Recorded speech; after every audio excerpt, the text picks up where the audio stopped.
Hola nuevamente a todos. Sean bienvenidos una vez más a este curso, la tercera sesión ya de bachillerato para nuestro examen de Ceneval de acuerdo 286. En esta sesión vamos a revisar nuestro tercer tema correspondiente a razones y proporciones, como lo pueden estar ustedes viendo allí en su pantalla. Vamos a ver una vez más nuestro objetivo particular, en este caso para nuestro tercer tema. Veamos. El objetivo es el siguiente: definir los conceptos de razón y proporción, destacando sus tipos y diferencias y relacionándolos con eventos de la vida real, de manera que el alumno conozca y posteriormente pueda emplear correctamente dichos conceptos. Estos conceptos son muy básicos y muy elementales, de tal manera que nos van a servir para los eventos de nuestra vida cotidiana.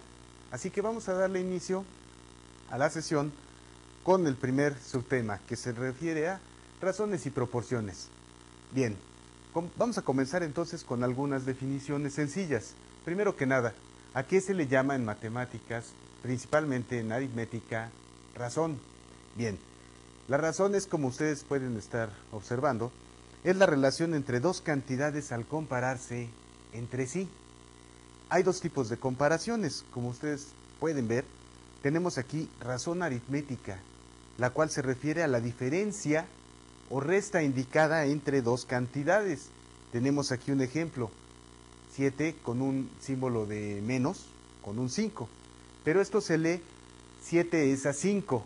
Si se hace la operación, 7 menos 5 es 2, pero como proporción queda comprendida como 7 es a 5. En el caso de las razones geométricas, tendríamos que una razón geométrica es un cociente indicado entre dos cantidades. A eso es a lo que le llamamos razón. Para nuestro ejemplo tenemos un 4 que se está dividiendo entre 2 y se lee de igual manera. A pesar de ser geométrica, se lee como 4 es a 2. Muy bien, vamos a continuar. Ahora vamos a ver qué es una proporción. No es lo mismo razón que proporción. La proporción, como pueden leerlo aquí, se refiere a la igualdad entre dos razones, ya sea que ésta sea aritmética o geométrica. Bien, esto implica lo siguiente: una razón es simplemente la comparación entre dos cantidades, cualesquiera. Esta puede ser, como ya lo mencionamos, puede ser geométrica o puede ser aritmética. Pero una proporción se refiere justamente a una relación entre razones. ¿Qué tipo de relación? Una igualdad. Bien, aquí tenemos una proporción aritmética, aquí está su ejemplo, y la podemos escribir de dos formas distintas. Como pueden observar, al tratarse de una proporción aritmética, leemos A menos B es igual a C menos D, o A es a B como C es a D. En todos los casos, en ambos casos más bien, se leería de esa manera: A es a B como C es a D. Para el caso de una proporción geométrica, se describen estas formas, ¿no? A entre B es igual a C entre D, o A dos puntos B, después van 4 puntos, y luego es la relación C dos puntos D. Todo esto se lee como A es a B como C es a D, representando obviamente cada una de las literales una cantidad numérica. Vamos a ver algunos ejemplos. Nos piden aquí hallar la razón aritmética y geométrica de, inciso A, 50 y 25. Bien, vamos a ver una razón aritmética. 50 es a 25, nos da nuevamente 25. Si la razón es geométrica,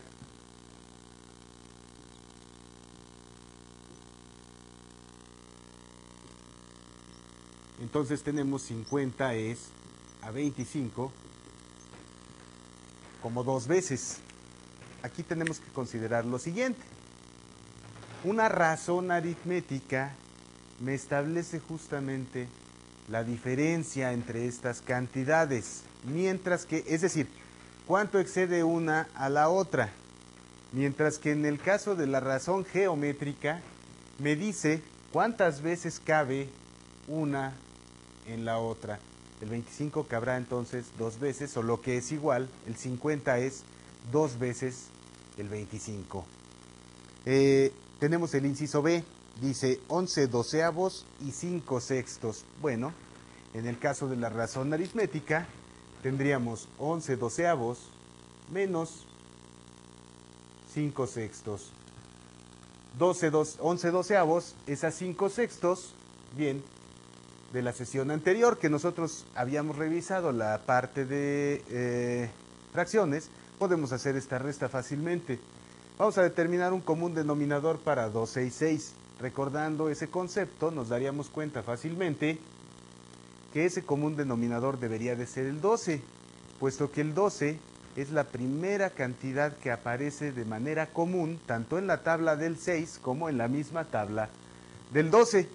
Bien, como este es el común denominador, vamos a proceder de esta manera. 12 entre 12 a 1 por 11.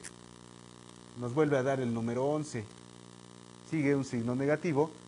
12 entre 6 es a 2, que multiplicado por su numerador, que es el 5, nos daría 10.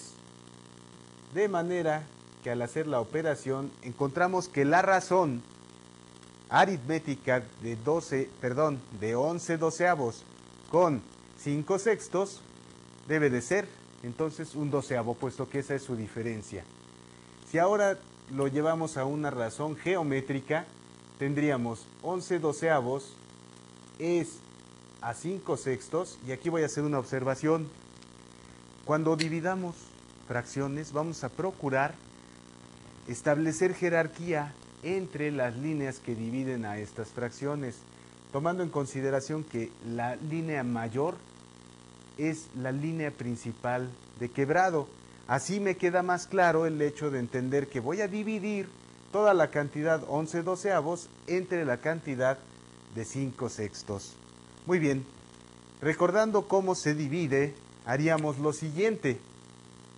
11 doceavos entre 5 sextos, que esta es la forma en la que lo vimos en la sesión anterior.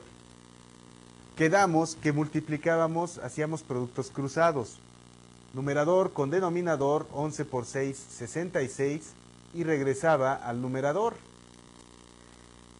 El caso contrario es a la inversa. 12 por 5, 60, y vuelve al denominador. Aquí, bueno, claramente podemos también observar que ambos números, tanto el 66 como el 60, son divisibles entre 6. Así que aprovechando esta situación, haríamos 66 entre 6, nos da simplemente 11. Y 60 entre 6 nos da 10.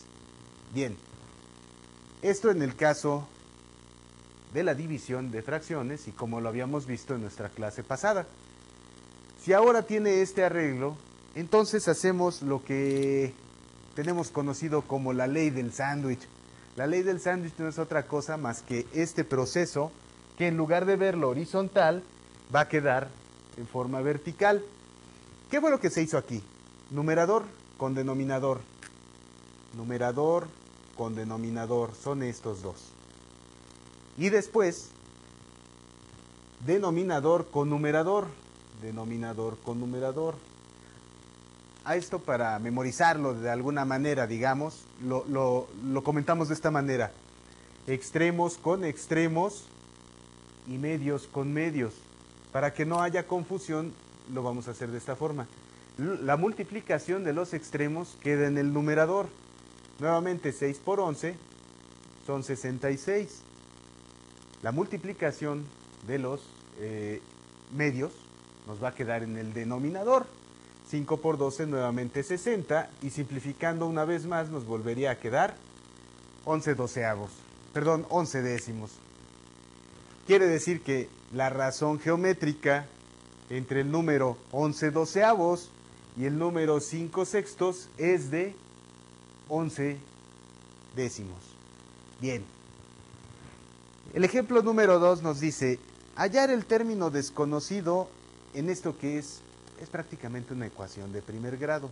Todavía no vemos ese tema, pero lo vamos a analizar desde el punto de vista únicamente de las proporciones. Vamos a hacerlo de esta forma. Bien, aquí nos establecen 90 menos 54 debe de ser igual a 48 menos x. Lo vamos a anotar y vamos a poner aquí 90 menos 54 debe de ser igual que 48 menos x. Atendiendo a la mera definición de proporciones, tendríamos que darnos cuenta que esa proporción es una igualdad de razones. Quiere decir que la diferencia que haya entre el 90 y el 54 debe ser la misma que la diferencia que haya entre 48 y la cantidad desconocida. De manera que podríamos proceder de esta manera. Vamos a establecerlo así. El igual es un símbolo muy importante y nos va a estar ayudando constantemente a ordenar no solamente lo que vamos escribiendo, sino la forma en la que lo vamos a resolver cualquier problema.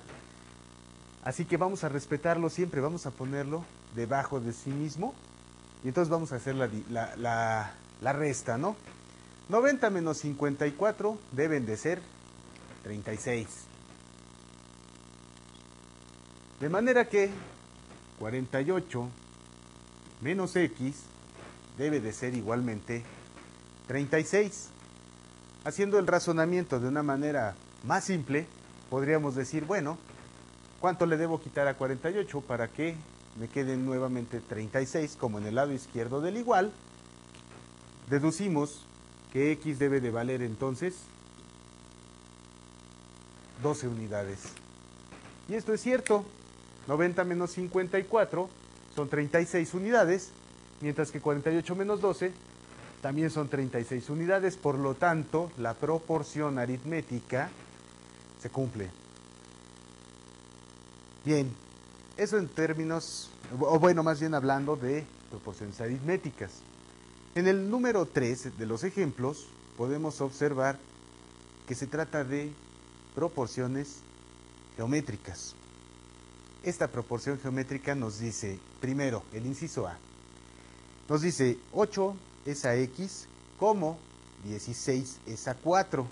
Bien, este tipo de razonamiento y de ejercicios sí se van a presentar, lógicamente, en nuestro examen de una o de otra manera, de forma que es preciso tener una comprensión clara del tema y además, pues, practicarlo lo suficiente. Es muy sencillo, vamos a ver cómo se hace. Primero que nada, vamos a colocar nuestra proporción. 8 es a x como 16 es a 4. 8 es a x como 16 es a 4. Es claro que de una forma intuitiva podemos sospechar, ¿verdad?, que x debe de ser 2. ¿Por qué? Por esto, si hay proporcionalidad entre 8 y x y entre 16 y 4, de manera inmediata nosotros debemos de buscar cuál es la relación entre estas cantidades. Tradicionalmente se resuelve de esta manera. Extremos con extremos, 8 y 4 deben de darnos la misma cantidad al multiplicarse que medios con medios. De tal manera que 8 por 4 nos da 32. Y de aquí lo único que tenemos que hacer es pensar que cantidad multiplicada por x nos devuelve también el mismo número 32. Es evidente que x debe de valer simplemente 2. ¿Cómo lo interpretamos de otra manera para que nos sea también más fácil? Bien, 4 es la cuarta parte de 16. También lo podemos reflexionar de esa forma. ¿Qué cantidad es la cuarta parte de 8? Simplemente es el 2. A veces no resulta tan evidente, pero esta es otra forma en la que podemos nosotros visualizar el problema y darle una buena solución. Bien, vamos a continuar entonces. Ahora vamos a hablar un poco de magnitudes proporcionales. Nosotros hasta el momento ya hemos visto qué son las razones y proporciones y cómo funcionan. Hay dos tipos y cómo se resuelven y qué significado tienen. Pero esto nada más se ha quedado principalmente en la abstracción, es decir, lo único que hemos estado haciendo es utilizar números y ciertas relaciones entre ellos, pero no lo hemos llevado a una situación más real. Bien, para poderlo hacer vamos a ver esto de magnitudes proporcionales. Aquí en su pantalla ustedes pueden observar cómo nos dice dos magnitudes son proporcionales cuando multiplicando o dividiendo a una de ellas por un número, la otra queda multiplicada o dividida por el mismo número. Y nos hace una aclaración aquí, nos dice las magnitudes proporcionales pueden ser de dos formas, directamente proporcionales o inversamente proporcionales. Vamos a revisar entonces el significado ahora de estos conceptos. Nos ponen aquí un ejemplo, como lo pueden estar ustedes viendo. Nos dice, al multiplicar la fracción que se observa ahí, la de 4/7 por 2, se obtiene otra fracción proporcional. También se les llama, cuando se trata de fracciones proporcionales, también se conocen como fracciones equivalentes. ¿A qué nos referimos? Bien, vamos a hacer esto. Supongamos nosotros que tenemos la cantidad 8/14, como se ve allí en su pantalla, y dice que resulta del duplicamiento de 4/7, pero tanto en el numerador como en el denominador. Aquí lo tenemos. Muy bien. La siguiente pregunta sería esta. ¿Por qué si son proporcionales? Bueno, vamos a aclararlo. Resulta ser que si nosotros dividimos decimalmente 8 entre 14, vamos a obtener una cifra. Si dividimos 4 entre 7, vamos a obtener justamente la misma cantidad. Entonces, ahí es cuando concluimos que dichas fracciones deben de ser proporcionales. Las fracciones equivalentes siempre son proporcionales. ¿Cómo voy a saber si las fracciones son equivalentes? Porque debe de existir una cantidad que ya sea multiplicada, como en este caso, el 2 multiplicado arriba y abajo nos llevan al 8/14, o dividida en un proceso inverso, también vamos a citar un ejemplo cualquiera. Supongamos que tenemos 10 entre 15 y queremos hallar una fracción equivalente con números menores. La cantidad no va a cambiar. La cantidad 10/15 va a permanecer. Lo que va a cambiar son sus componentes. Vamos a ver.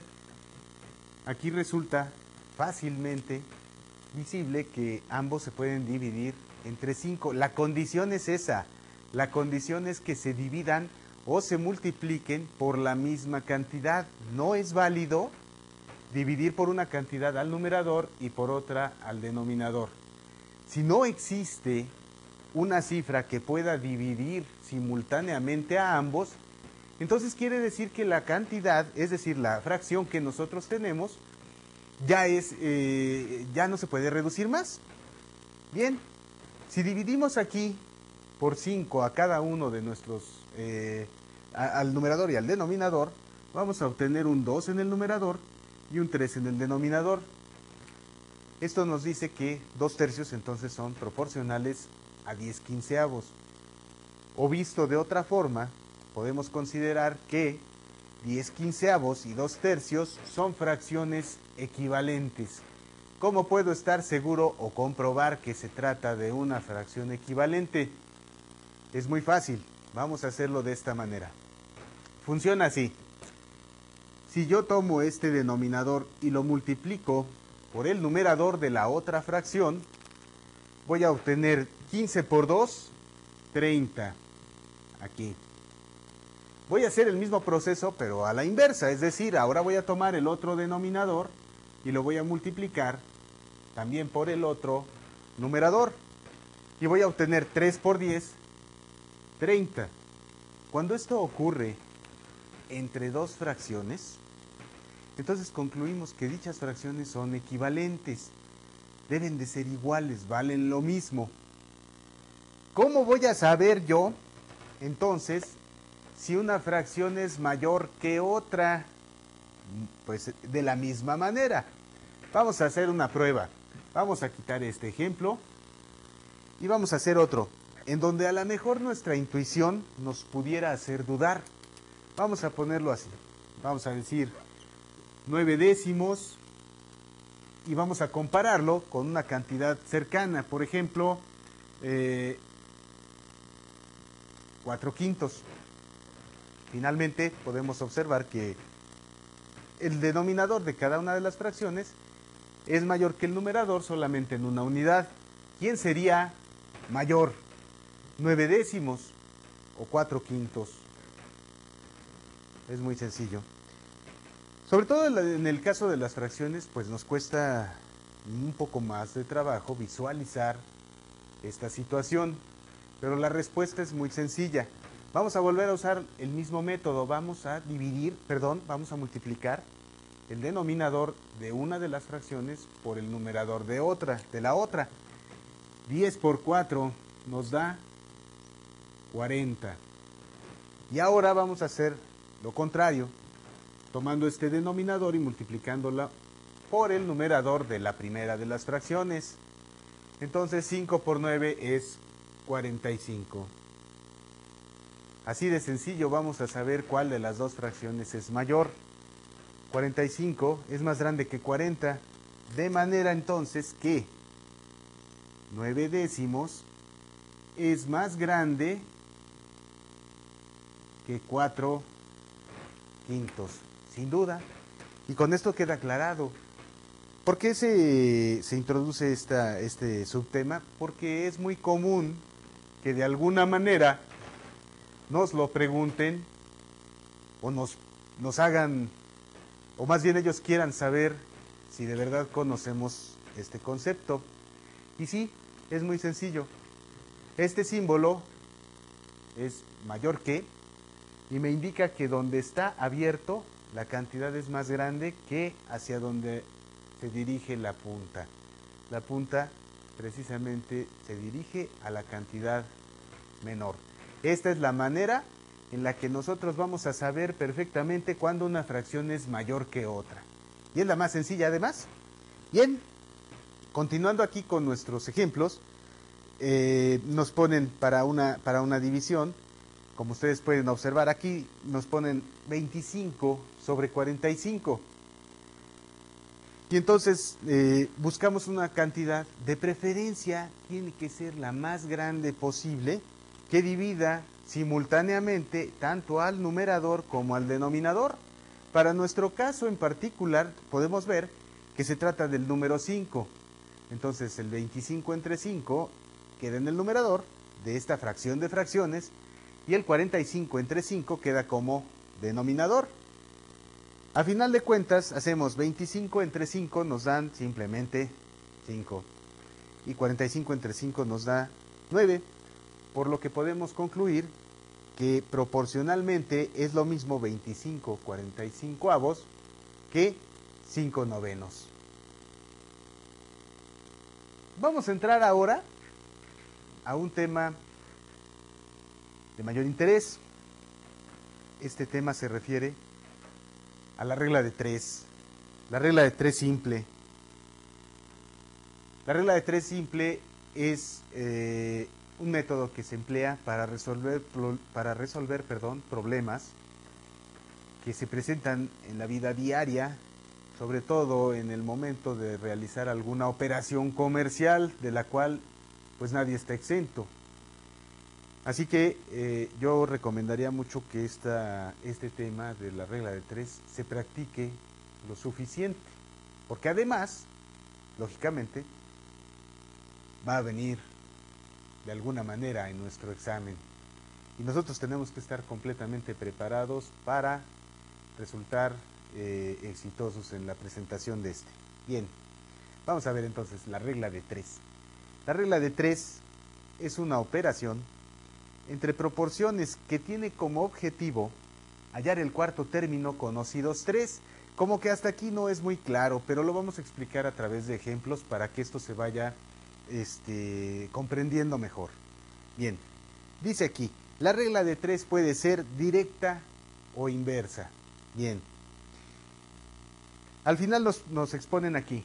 También existe la regla de 3 compuesta, en donde aparecen más de 2 proporciones. Bien, la regla de 3 compuesta la veremos al final de esta sesión, simple y sencillamente de una manera demostrativa.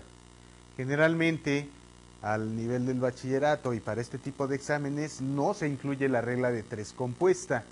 Sin embargo, aquí la estamos incluyendo para tener una información un poco más ampliada. Bien, vamos a comenzar. Regla de 3 directa. Veamos, en nuestra pantalla podemos ver, dice, en este caso las proporciones responden a un aumento o disminución simultáneo entre sus variables, es decir, si una cantidad en una de las proporciones aumenta, la otra variable en la otra proporción también aumenta y viceversa. Si una cantidad disminuye en una de las proporciones, entonces la otra también disminuye. A esto es a lo que le vamos a llamar entonces regla de 3 simple o directa. Nos ponen aquí un ejemplo muy sencillo. Nos dicen, si 5 lápices cuestan 10 pesos, ¿cuánto costarán 12 lápices? Una de las maneras en las que acostumbramos proceder es la reducción a la unidad. Es decir, pues vamos a ver cuánto vale cada uno de los lápices. Nos dicen 5 lápices cuestan 10 pesos. Entonces, de aquí podemos sacar conclusiones fácil y rápidamente. Esto no quiere decir que vamos a resolver de esta forma todo el tiempo, pero podríamos decir, bueno, entonces aquí es evidente que cada lápiz cuesta 2 pesos. Y para responder la pregunta, en donde nos dice cuánto costarán 12 lápices, sería claro entonces que sería 2 por 12, por lo cual estaríamos pagando 24 pesos. Pero entonces no estamos utilizando los conceptos de razones y proporciones, que es la forma en la que cualquier problema puede ser resuelto. La simplicidad de este ejemplo, de este primer ejemplo, sí nos permite hacer deducciones que nosotros ya sabemos. Ahora vamos a resolverlo a través de las proporciones que hemos estado analizando en esta clase. Veamos. Tenemos 5 lápices, son 10 pesos. 12 lápices,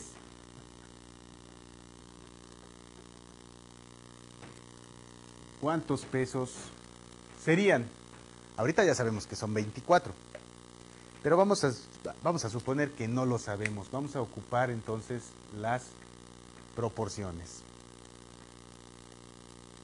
Aquí nos ponen, se puede observar que a medida que el número de lápices aumenta, el importe pagado por ellos también lo hará, por lo que se tiene una proporción directa. Esto es importante. A ver, vamos a anotarlo bien. Es lógico que la naturaleza propia del problema o de la situación nos está dando a entender algo. Ese algo es lo que nosotros debemos de percibir y entonces dar solución correcta a esta situación. Esto es a lo que se refiere esta pantalla que ustedes ven ahorita. Nos dice, si el número de lápices aumenta, pues resultaría lógico que el número de pesos pagados por ellos también fuese mayor. ¿Habrá casos contrarios? Pues sí. Sí los hay. A continuación lo vamos a ver. Vamos a terminar con este ejemplo. Nos dice, 5 lápices es a 10 pesos, como 12 lápices es a X pesos. Allí lo tenemos en el pizarrón. Ahora lo vamos a colocar a manera de proporciones.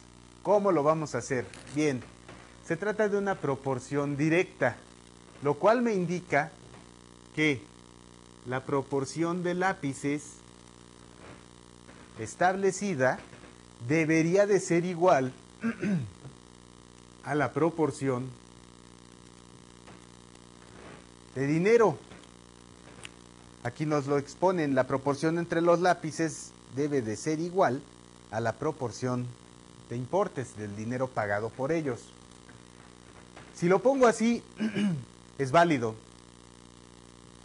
Si lo pongo al revés, por ejemplo, 12 sobre 5 igual a X sobre 10, debe de seguir siendo válido, puesto que las proporciones, las razones pueden cambiar, pero las proporciones no. La proporción, que ya es la igualdad entre ellas, va a seguir siendo la misma. Y entonces vamos a poder actuar de esta manera. Se llama regla de 3 porque conozco 3 valores y me hace falta el último. Bien, una vez que ya está colocado, puedo despejar de aquí, de la primera expresión, o de la segunda. Cualquiera de ambas me va a dar la respuesta correcta. Lo voy a hacer en las dos para que no haya ninguna confusión de cómo debería de ser la forma correcta. Hay más de una forma correcta. Veamos. Lo que acabamos de establecer hace unos momentos era la igualdad entre fracciones.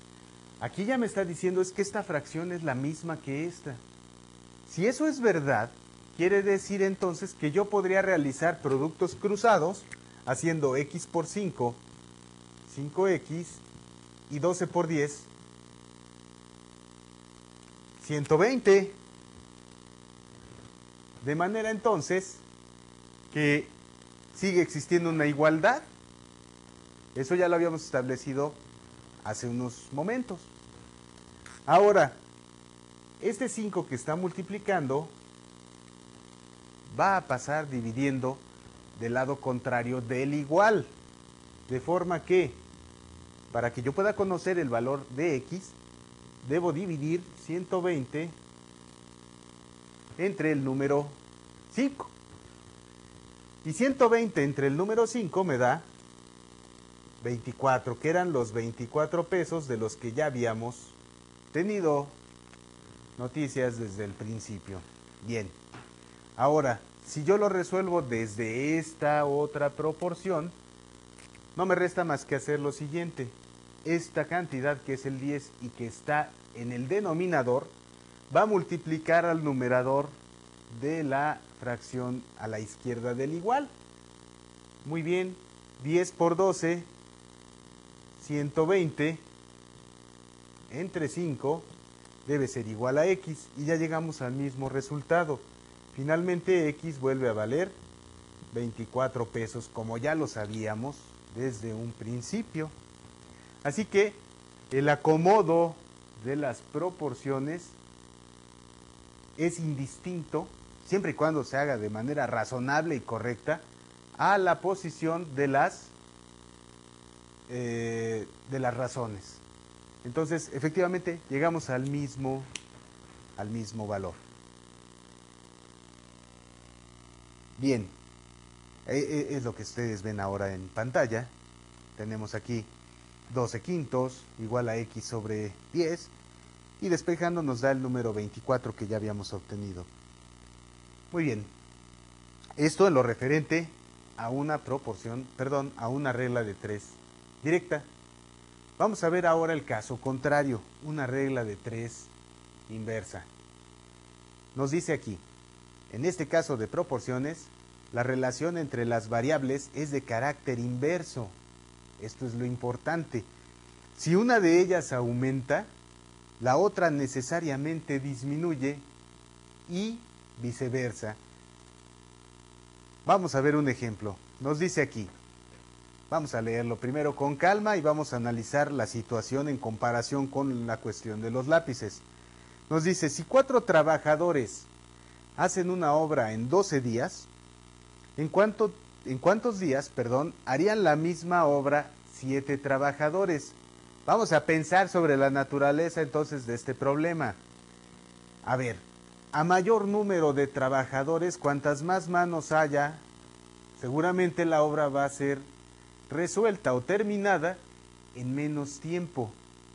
Entonces aquí estaríamos hablando de una proporción inversa.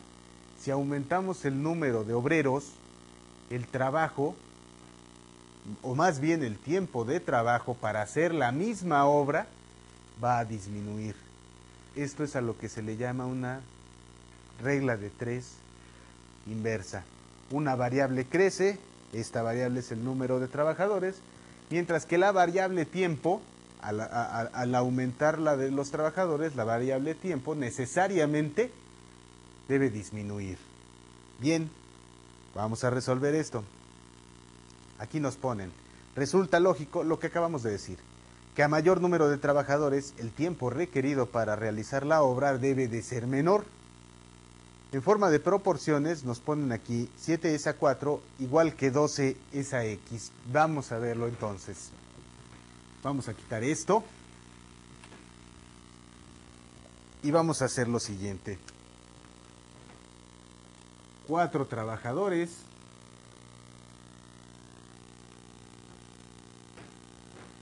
trabajadores se tardan 12 días.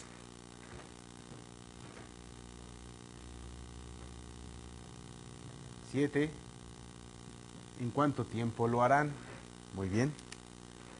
Vamos a hacer esto. Es así de sencillo. 7 es a 4, como 12 es a x. Aquí las proporciones van invertidas. 7 es a 4, como, o debe de ser igual, que 12 es a x. Nos dice, el primer término de la igualdad está formada por la razón inversa del número de trabajadores, mientras que el término al lado izquierdo de la igualdad corresponde a la proporción directa de la otra variable. Es indistinto cuál de las variables se elige para hacer una proporción directa y cuál una inversa. Bien, esta fue inversa, de tal manera que ahora sí vamos a proceder nuevamente a despejar esta cantidad. Bien, hagámoslo así. X por 7 nos da un valor de 7x y 4 por 12 son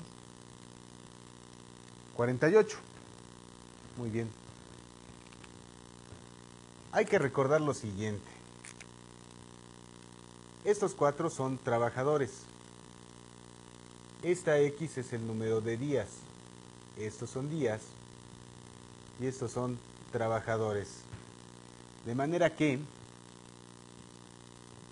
vamos a despejar y vamos a resolver. Vamos a hacer lo siguiente.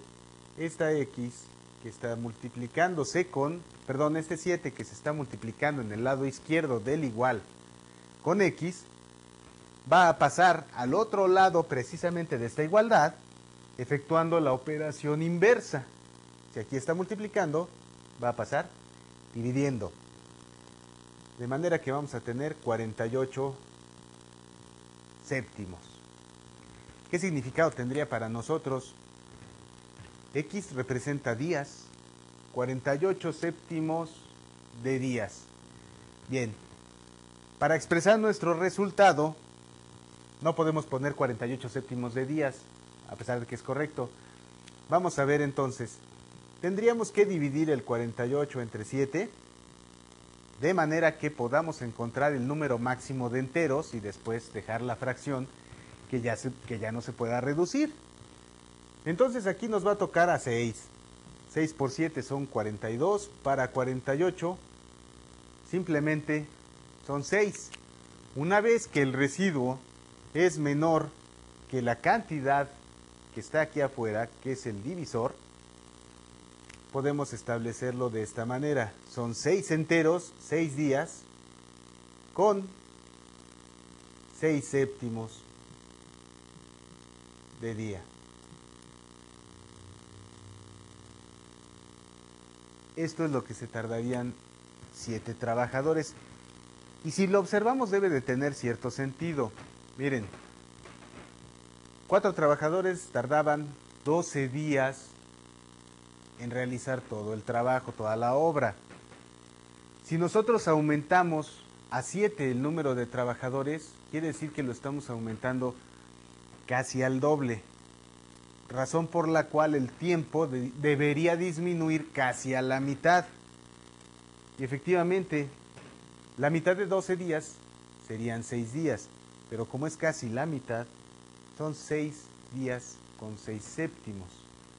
Esta es la forma en la que se resuelven las reglas de 3 inversas y su significado.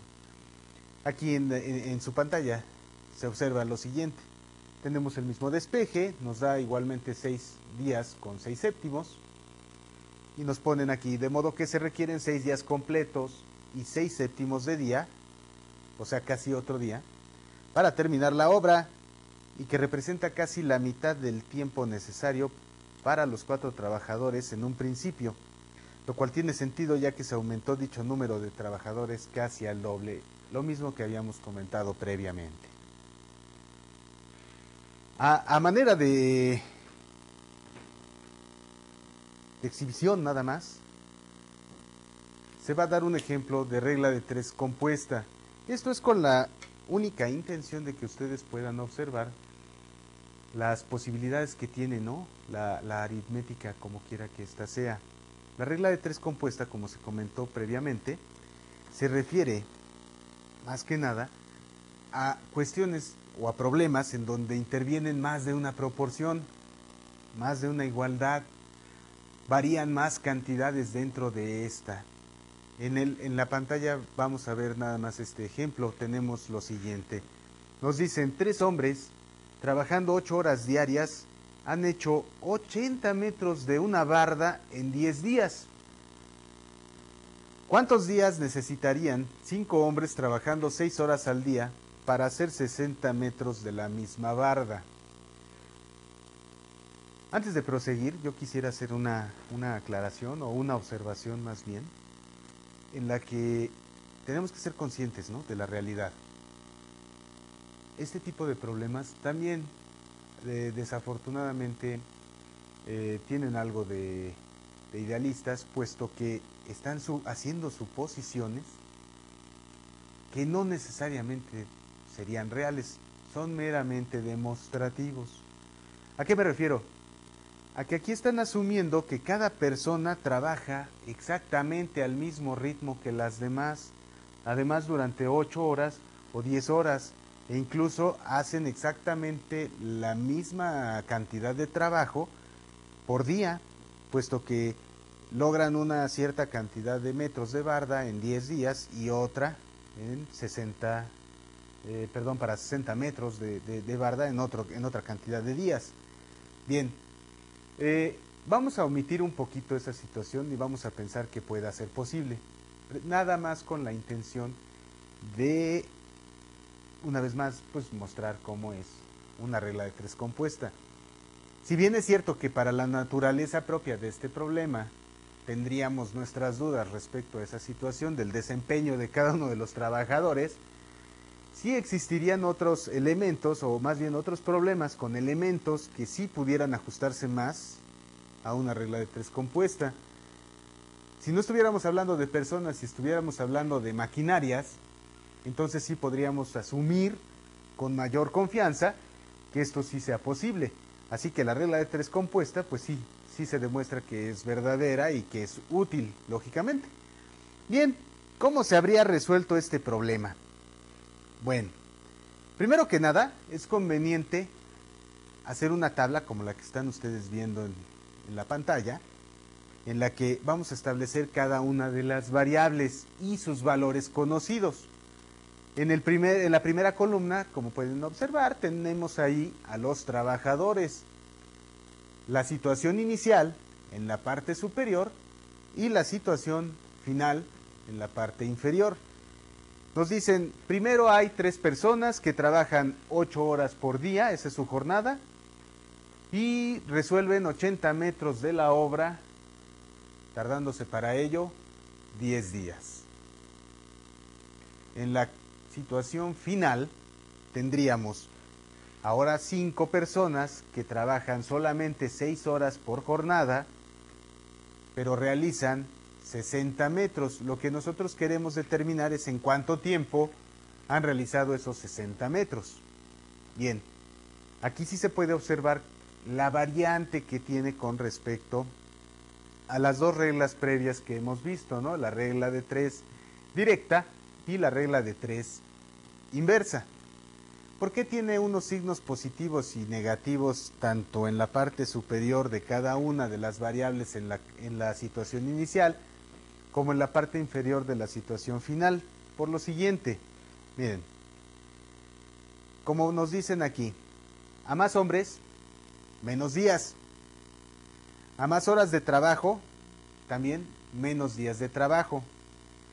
A más metros resueltos, o construidos más bien, se requieren más días, se requeriría más tiempo. Por lo que la cantidad de días va a variar de esta manera. Primero vamos a regresar aquí a la pantalla previa. Nos están diciendo, a ver, 3 hombres con un signo positivo y 5 hombres con un signo negativo. ¿Por qué? Porque es cómo van a variar los días de acuerdo al cambio entre esta situación. Primero, si hay más trabajadores, hay menor número de días. Entonces, a menos trabajadores, más días, pongo un signo positivo en la parte superior. Más hombres, menos días, pongo un signo negativo en la parte inferior. De igual manera, voy a ver, en las horas por jornada, 8 horas al día, 6 horas al día. Mayor número de horas al día, más días. Menor número de horas al día, pues menos días. Inversamente, ahora tenemos para el 80 un signo negativo. Esto lo que tenemos de aquí, a más metros, más días, por lo que la cantidad de días varía así. 80 metros, ponemos un signo negativo en la parte superior.